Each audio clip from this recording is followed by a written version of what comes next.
Diamond Lok Sabha কেন্দ্র জুড়ে প্রচুর বহিরাগত ঢুকেছে। আমার কাছে খবর আছে ক্যানিং, কুলতলি, গোসাবা, বাসন্তী থেকে 10,000 টাকা দিয়ে লোক নিয়ে এসছে। এদিকে পূর্ব মেদিনীপুর, হাওড়া থেকে লোক ঢুকেছে, প্রচুর লোক ঢুকেছে। গতকাল থেকে আমাদের বহু কর্মী বাড়িতে ভাঙচুর চালিয়েছে, সেট করেছে, কাউন্টিং এজেন্ট বসা যাবে না। গতকাল রাতে ওকেও সেট করেছিল।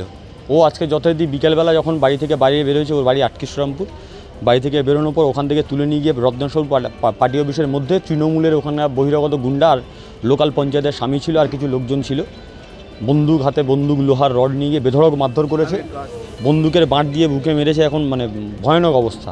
অলরেডি আমি অভিযোগ করেছি, আরওকে করেছি, police observer, special police observer, election commission, সব জায়গায় ডায়মন্ড থানা আইসিকে বলেছি।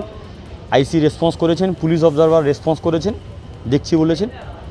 কিন্তু দুর্ভাগ্য হলেও সত্যি এখনও পর্যন্ত কোনো এলাকায় ডায়মন্ড লোকসভা কেন্দ্রে কোথাও যা খবর আসছে, কোথাও কোনো কেন্দ্রীয় বাহিনী নেই, কোনো রুটমাচ নেই, কিচ্ছু নেই। ইলেকশনের আগে যতটা গর্ষে ছিল নির্বাচন কমিশন, এই ডায়মন্ড লোকসভা কেন্দ্রে তার বর্ষণ বন্ধ হয়ে গেছে। বোঝা যাচ্ছে যে ভাগের ভাগ পেয়ে গেছেন বলে হয়তো চুপ করে আছেন। অভিষেক ব্যানার্জি থেকে কী ভাগ পেয়েছে আমরা জানতে চাইছি।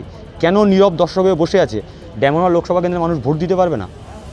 প্রশ্ন রাখতে চাইছি। গোটা ডায়মন্ড লোকসভা কেন্দ্র জুড়ে কন্টিনিউ, আমার সঙ্গে থাকুন, আমার ফোনটা এবং সাইলেন্ট আছে, 5 মিনিট থেকে দেখুন কন্টিনিউ ফোন আসছে, অভিযোগ আসছে, মারধর করছে, আক্রমণ করছে, আর বেঁচে বেঁচে সিপিআইএম কর্মীদের উপর আক্রমণ। কেন? দেখা যাক, কালকে নির্বাচন হবে, এর মাঝখানে এই ভয়ভীত, সন্ত্রস্ত উপেক্ষা করে আমাদের কর্মীরা সাহস নিয়ে রাস্তায় আছে।